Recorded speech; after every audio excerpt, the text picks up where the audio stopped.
I'm Tracy Barry. Next on News 8 at 11, another plane accident, this time in southern Oregon, where an air ambulance crashes, killing all on board. It's seen hundreds of lives turn around, but time runs out for a Northwest Portland building damaged by flames. His ministry reached millions of viewers, but tonight Jim Bakker is getting ready for another kind of appearance in court. And it's the 9 to 5 for a famous member of the Kennedy clan. John gets a job. Plus, more rain. We'll have the summer forecast. News 8 at 11 is next. This is News 8 at 11 with Pete Schulberg, Tracy Barry, meteorologist Jim Little, and Eric Johnson with the latest in sports. Good evening. Pete Schulberg has the night off. In southern Oregon tonight, tragedy following a mission of mercy. An air ambulance crash near Gold Beach has claimed 3 lives, including a nurse who used to work at Portland's Emmanuel Hospital. Carmen Jeffrey is in southern Oregon tonight, where she joins us by telephone. Carmen? Thank you. Tracy, at this hour, no one knows why the airplane went down. Bad weather, fog may have been a factor. I understand it covered Gold Beach practically all day. Mercy Flights is an air ambulance service. Crews fly out to rural areas and pick up patients who need to get to hospitals. An emergency call came in at noon today. The crew left 15 minutes later, and shortly before 1 o'clock, the plane ran into trouble as it neared the Gold Beach airport. As the twin-engine Beechcraft approached landing, something went wrong. The plane hit the top of a power pole before crashing. Within seconds, it exploded. A lot of speculation at this point. I think until the Federal Aviation Administration and the National Traffic Safety Board does their investigation, that it is going to remain sheer speculation. None of the 3-member crew survived. 40-year-old flight nurse Diane Leffler, 40-year-old pilot Richard Mendolia, and 48-year-old co-pilot Wally Natowski. They had been flying Mercy Flight's newest, most expensive, and best-equipped airplane. Mercy Flights has operated here at the Medford-Jackson County Airport for 40 years. It's transported more than 9,000 patients, and up until just a few years ago, it had a spotless record. 5 years ago, Mercy Flight's founder, George Milligan, and 2 others were killed in a crash when both engines failed. For a company that flies to save the lives of others, the loss is tremendous. It's a fraternity, and we all do what we do. There's a certain element of risk in it and a certain element of danger, but we all do what we do in love of our fellow man. Cue. The people at Mercy Flights are obviously shaken and saddened. Because of the shock, Mercy Flights grounded its pilots for 24 hours. They won't fly again until tomorrow afternoon. A National Transportation Safety Board investigator should be at the crash site tomorrow. Tracy? So, Carmen, overall, do they know what the future of Mercy Flights will be at this point? Well, I think at this hour, Tracy, that's unclear. It is the second crash in 5 years for that company. There's bound to be some safety questions raised. I understand Mercy Flights did get a new insurance company after that first flight, and the company says it expects to be in contact with its insurer tomorrow. All right, thank you, Carmen. Carmen Jeffrey reporting tonight from southern Oregon. Well, in Portland, it was a center for starting lives over and the setting for a movie. A beautiful old building in northwest Portland sits charred by fire tonight. Investigators say the Alano Club fire started early this morning in the living room, a cigarette the likely source. It caused $250,000 in damage and disruption. The club was a meeting place for hundreds of recovering alcoholics. We're going to start over again like everything else. We just have to start all over again. Some of us start our lives over again, and we'll have to start rebuilding the house over again. The Alano Club was also used as a location for the Burt Reynolds movie filmed here last summer. Portland police hope a vehicle search tomorrow will provide more clues to a week-old triple murder. Over the weekend, authorities turned up a van registered to 25-year-old murder suspect Alvaro Alvarado. He's wanted in the shooting deaths of his ex-wife, her sister, and a man believed to be his cousin. All 3 were found shot to death last Tuesday in a southeast Portland apartment building. The van was later found about 25 blocks from where the shootings took place. Convicted child killer Diane Downs says the state made a mistake and she deserves a new parole hearing. Today in Salem, her lawyer pushed for that action, claiming the parole board made an error in her case. Downs is currently imprisoned in New Jersey. She is serving life plus 50 years for killing one of her children and attempting to kill the other 2. Trouble for Amtrak tonight, now facing a big fine for flushing raw sewage onto Oregon railways. The train company has been fined $3,000 by the Oregon Department of Environmental Quality. The sewage comes from toilets in the passenger trains and it's flushed onto the tracks. Well, the amount of the penalty certainly isn't going to put Amtrak out of business. What we're hoping to do is get their attention. And by getting their attention, say, we expect you to keep the sewage out of water and to keep the sewage out of the urban areas. Amtrak says it will no longer flush over Oregon's rivers and streams, but the other flushing will continue. The company says it would cost $150 million to redesign its toilets, so for now, Amtrak will pay the fine.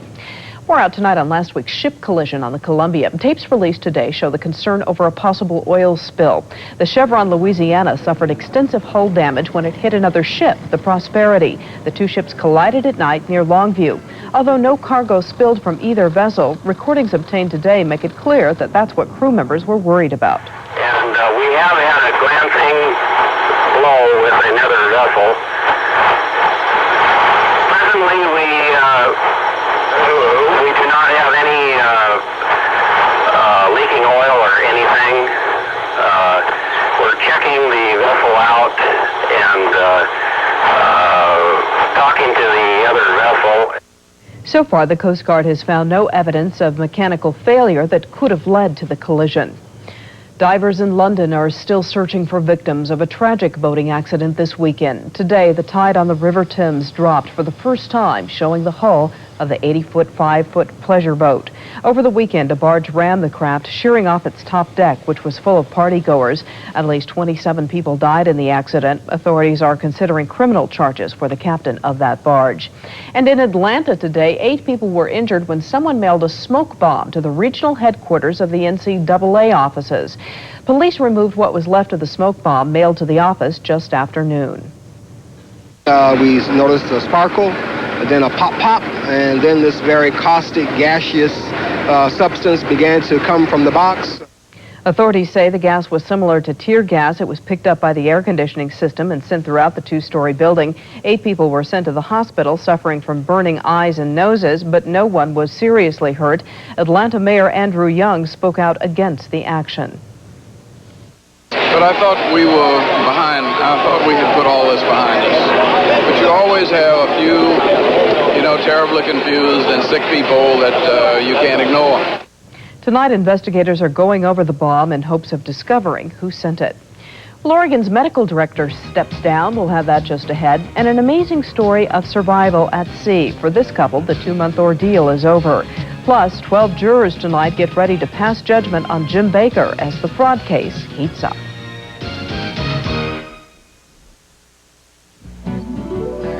There's a lot to be proud of here in Oregon. Fresh air, water, good timber, productive farms. It's a great state to raise a family in, and fresh produce. There's a lot of quality products that are made and grown right here in the state, and when you buy them, well, you're helping the economy. When you support Oregon, you're supporting yourself and your neighbor. So join Channel 8 and buy Oregon first. A nationwide search will soon be on to find a new health director for the state of Oregon. Today, after 6 years in the post, Dr. Lester Wright resigned. He'll be moving to Delaware to head up their public health division. A sad night at San Diego's SeaWorld, where an accident claimed the life of a well-known killer whale. During a performance tonight, 2 giant killer whales collided, Can-Do and Corky. The impact from the collision claimed the life of Can-Do, a 6,000-pound favorite at the marine park. Several thousand people were in the audience at the time. All shows were canceled and spectators were escorted out of the stadium following the accident. And in Africa tonight, people are mourning the murder of George Adamson, a man whose work with lions touched millions of hearts. Adamson and his former wife, Joy, devoted their lives to returning captured lions to the wild. Joy Adamson detailed their struggles in a series of books, including Born Free and Living Free. Well, yesterday, the 83-year-old Adamson was killed in a shootout. Officials don't know who killed Adamson, but say he was in an area frequented by poachers. Joy Adamson was killed 9 years ago by a tribesman in the bush.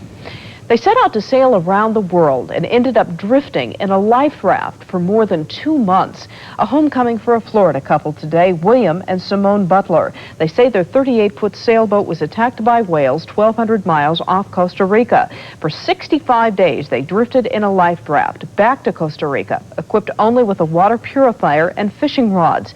No one reported them missing because no one expected to hear from them. Still, their daughter felt something was wrong. Every night before I went to bed, I saw them on a raft. I saw them on a raft, and I just prayed that God would bring them home.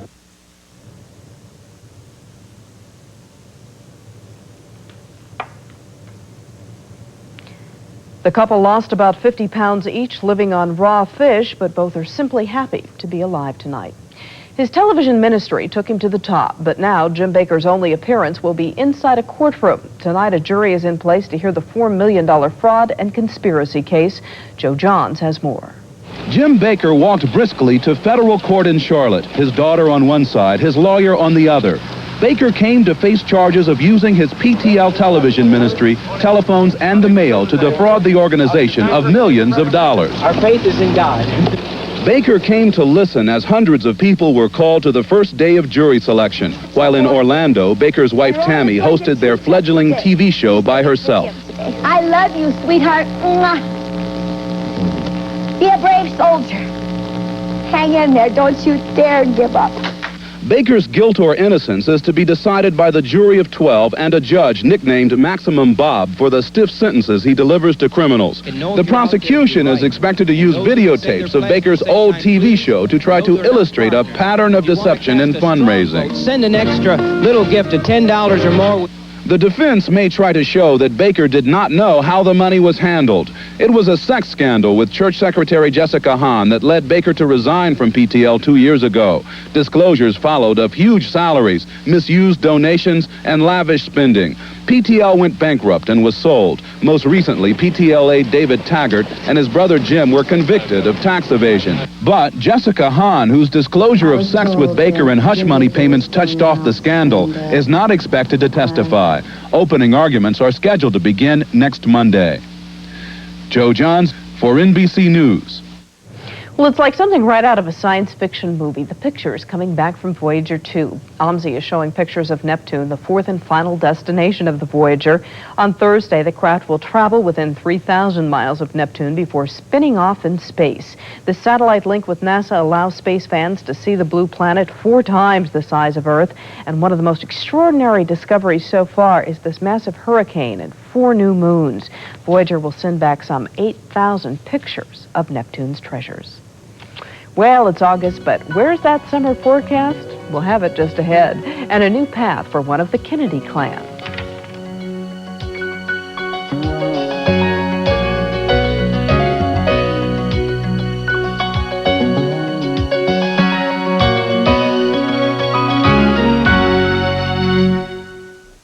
For under $6, you could have some hot, delicious pasta at an Italian restaurant. Sizzler. Or a crisp tostada at a Mexican restaurant. Sizzler.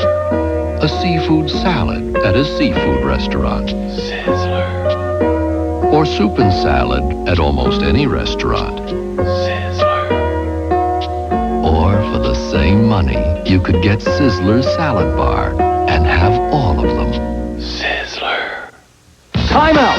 Seconds are ticking away towards the end of your Northwest Chrysler Plymouth dealer's big 89 closeout. 89 closeout. And the watchword is savings with great closeout deals on Motor Trend's top-rated minivan, Plymouth Voyager, rated #1. Voyager has room for up to 7 adults, easy step-up access, and front-wheel drive. See one today. Plus, Voyager comes with Chrysler's 7-year, 70,000-mile protection plan. Don't just sit and watch. It's time to go to your local Northwest Chrysler Plymouth dealer today.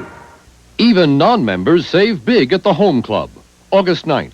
A comparison of the Home Club's non-member prices with those at Kmart reveals big savings at the Home Club. Example, Kmart sells the Clairson Closet Organizer for $77.97.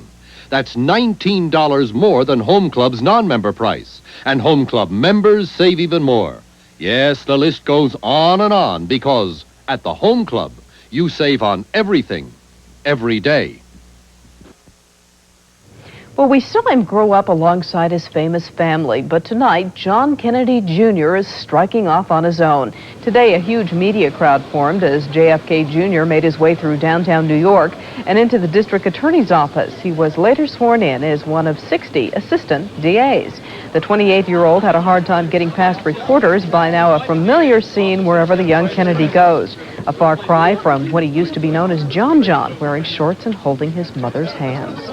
Boy, hope they don't allow cameras in the courtroom there, or they'll all be on the attorney, I'm afraid. Pete Parson joins us now with a look at the weather, I guess, whether we like it or not, huh, Pete? More rain. Here we go again. A lot of rain. A wet weekend across the Pacific Northwest, or at least it ended wet, especially in Washington State. We haven't seen a lot of rain here in Portland, but I hope you got your lawn mowed over the weekend because you won't get another chance until probably Thursday. Here's a look at our satellite picture. I'll put 18 hours worth of weather into motion for you. A very strong storm system in the Gulf of Alaska for this time of the year, rotating into the Pacific Northwest. The frontal system just now coming through the Portland area. Went through Seattle earlier with some moderate to heavy rain in that area. We're seeing some moderate rain now at Brookings on the southern Oregon coast. Here's the position of the cold front, although a lot of moisture out ahead of it, almost tropical in origin, producing some showers off and on throughout the day across Washington State and mainly the northern half of Oregon, but not that much right here in the immediate Portland area. Most of our rain will come with the cold air coming in behind the cold front associated with a very strong upper level low pressure center. So we've got a lot of showers to look forward to. Here's the frontal system now. It's through Seattle, just coming through Portland, and there's all the cold air. You can see the bands of showers, and all those will be coming through us. The last one will come through sometime on Wednesday. So a lot of showers still coming in. Cloudy skies right now, 65 degrees. Humidity up to 90%. Winds out of the southwest at 9, and the pressure holding steady with the front right on top of us. 76 degrees, a very warm day considering all the clouds and the rain we had around. That southwest wind helping to warm us up. 61 degrees overnight this morning, 0.03 of an inch, all of that falling in the last 6 hours, and the freezing level over Salem this evening at 10,600 feet. In the upper atmosphere, here's the system associated with the cold front, but there is another disturbance that's going to swing around and be right on top of us by Wednesday morning, producing quite a bit of shower activity. And there's some cold air associated with that low, so we're going to be very unstable, even throw in a chance of a thunder shower, especially the next couple of afternoons. That will start to move out of the picture on Thursday. We'll get into a drier, more northwest wind flow, see some sunshine come back, and temperatures start to warm back up after cooling off quite dramatically over the next couple of days. Now, rainfall in 24-hour period ending at 5 p.m., rather heavy up to the north. That's where the front was the most active. 1 1/3 inches at Bellingham, Washington, 1.4 inches at Quileute on the Washington coastline. Light amounts as you head south and east. Now, here's what's happened in the last 6 hours. Again, the front right through the western valley. Seattle, 0.7 of an inch of rainfall. Olympia, almost a 1/2 inch. Just 0.03 here in Portland. We'll start to see some of that rain make it east side, and we'll get even more rain tomorrow with the showers coming in off the ocean. We did get some rain, though, just east of Portland, some rather heavy amounts. Out at Washougal, Washington, a 1/2 inch of rain and 1/4 of an inch out at Camas, and we picked up an additional 0.09 at Corbett in just the last 6 hours. High temperatures today, a little bit more mild than yesterday, again, with that southwest wind flow. Readings generally in the low to mid 70s. We saw 60-degree readings along the coastline, 72 though down at North Bend, 83 at Roseburg, 70s and 80s east side. We'll see everyone start to cool off tomorrow. Nationally, the big story is some very strong weather, severe thunderstorms across the eastern sections of the Dakotas and Nebraska into Minnesota and Iowa today. Lincoln, Nebraska getting 3-inch diameter hail. Minneapolis, Minnesota getting hit with 50-mile-an-hour winds and 1 inch of rain in just 1 hour today. Temperatures rather warm and muggy out ahead of that cold front. 85 Minneapolis, 94 in Pierre, South Dakota, but behind us some cooler air, 77 at Bismarck. The great weather's in California right now, 72 with sunshine in LA. Here's a look at our forecast along the coastline. They look wet. Rain tonight, showers and cool tomorrow and Wednesday. I'll throw in a chance of a thunder shower, mainly afternoon hours, high 60 to 65. Out over the coastal waters, small craft advisories are up for the north coast for southwest wind, 10 to 20 knots. Eastern and central Oregon, scattered showers tonight, but some light rain early tomorrow as the front moves through, then showers and thunderstorms tomorrow night and Wednesday. In the Cascades, rain overnight, turning showery tomorrow and Wednesday, and notice that snow level dropping to 7,000 Wednesday. Through the gorge, light rain west, spreading east overnight, turning showery tomorrow and Wednesday and cooler. Willamette Valley, rain tonight, showers and cooler tomorrow and Wednesday, high 65 to 70. I'll even throw in a chance of a thunder boomer. Portland, rain at times tonight, showery and cooler tomorrow and Wednesday, high 67 tomorrow and Wednesday with a chance of a thunderstorm thrown in. Then it'll dry out toward the end of the week. Then you can get out and mow the lawn. But you don't have to water it the next couple of days. That's nice. That's good, Pete. I pulled out the sweaters. August. Well, the Major League races get tighter. Eric's up next on a fun day at the Fred Meyer Challenge, where there's a thrill a minute. In Oregon real estate transactions, one title and escrow company stands out. Oregon Title Insurance Company. We're Oregon's only locally owned, locally headquartered title insurance company. Our only transactions are Oregon transactions, and since 1983, we've been the fastest growing title insurance company in Oregon. But it's our people who really make the difference. We've assembled the finest professional title and escrow staff serving Oregonians. You have a choice. When buying or selling Oregon property, use an Oregon company. Here at Oregon Title, we're looking out for your best interest. On July 31st, we pulled the plug on the Volkswagen cash machine. But after a storm of requests, it's back for one last summer fling. That's right. Volkswagen will still give you up to $2,000 cash back, or you can choose 4.9% APR financing on all new 1989 models. See your Volkswagen dealer today, because you never know when there might be a blackout. Get cash back or 4.9% APR financing at your nearest Northwest Volkswagen dealer. Well, the pros, the stars, the pro wannabes, everybody's out at the Portland Golf Club. The stars were out. What a day it was today. Peter's Party, as it is being called, just gets bigger and better every single year. There were about 14,000 fans on hand today, in spite of some soggy weather, to watch 12 teams of 2 show their stuff. Now, we're talking about the cream of the crop, some of the finest golfers in the world today. Guys like, him, Lee Trevino, Curtis Strange, and Greg Norman. Payne Stewart here in a little trouble, but looking real good. Craig Stadler. This is an all-star field, folks, and of course, the host with the most, Peter Jacobsen. Watch this birdie putt on number 16, gets a beautiful roll. He loved it, and the gallery loved it too. Bob Gilder teamed up with Mark Calcavecchia to have a great day today. This is his approach on number 16. Has a little draw on it. Looks like it's going to go long, but watch the ball. Comes right back to daddy. There it goes to the pin. They were hot, as was Joey Sindelar here with the birdie on number 1. He and Stadler at 10 under as well. The strangest moment of the day came when Peter Jacobsen's drive landed in the sleeve of a spectator's jacket. You can't see it. It's somewhere right in there. It's right in there. There it is. Anything on a day like this one. Taking a look at the leaders after the first round, it's Gilder and Calcavecchia, tied with Sindelar and Stadler. Then comes Chip Beck and Tom Kite at 9 under. Peter Jacobsen and Arnie Palmer, along with the rest of the field, are the note. Now, Jacobsen's and Palmer's score was a little questionable. We'll get to that in a second. And don't forget, they'll play again tomorrow morning, starting at 8:30 a.m. One other thing about the Fred Meyer Challenge, word has it that Peter Jacobsen and his partner, Arnie Palmer, were occasionally helping themselves out with some, shall we say, shoddy tactics. Here's what the host had to say for himself. Well, your partner like that? That's why we're 7 under. We've been cheating all the way around to, giving assists to our putts. And nobody takes you on that and calls a rules violation. No, because it's my tournament, and I make the rules, and Arnold Palmer's the king, so it's perfect. Do whatever you want when it's your tournament. In the Major League, the beginning of a huge series tonight between the Brewers and the Orioles. The Orioles entered action just a half game ahead of the Brew Crew in the American League East. Big blow of the contest. Bottom of the 5th, Cal Ripken Jr. with the 3-run dinger here, number 200 in his career. Jeff Ballard pitched well. The final 5-0 Orioles. They go up by a game and a half, and they'll go at it again tomorrow night. Other action from the American League. Oakland 6-1 winners over Detroit. New York gets by Boston, and KC 4-2 winners over California. At Shea Stadium in the National League, the Giants were visiting the Mets tonight. Always a good showdown. Hojo, Howard Johnson, watch him here, the single to right field. That would score Juan Samuel to make it 3-0 for the Mets. Ron Darling did the rest. The final 4-1 New York, and the Mets put pressure on the Cubs tonight. Checking the National League scoreboard, Los Angeles beat Montreal, San Diego over Philly, and the Cubbies lost to Cincinnati 6-5. In other baseball news, Luis Polonia of the Yankees is facing a jail term. He was convicted today of a misdemeanor charge of having sex with a 15-year-old minor.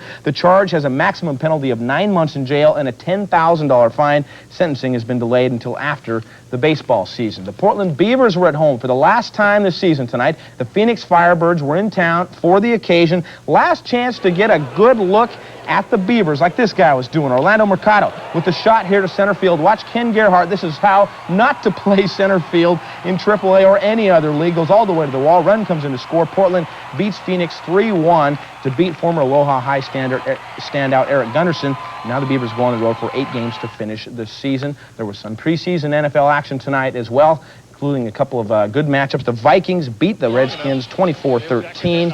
And the Rams and Phoenix tied at 17, the last we heard. Boy, a lot of clouds, a lot of football. Football must almost be fall. Thank you, here. Eric. Well, for most people, a pet is something to keep you company, but for one Oregon man, it's a pastime he's banking on.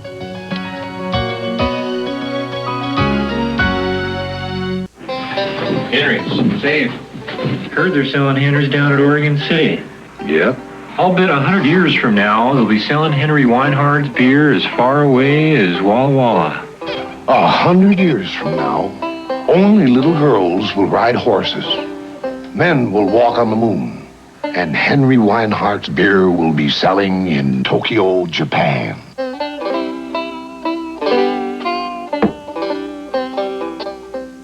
On the next PM magazine, This Southern Belle really sets off alarms. she's NBC's woman to wake up with. Beautiful and talented, she also cooks and sews her own clothes. We'll catch up with anchorwoman Deborah Norville to see if anyone can really be that good. Then, does Jack have gator mania?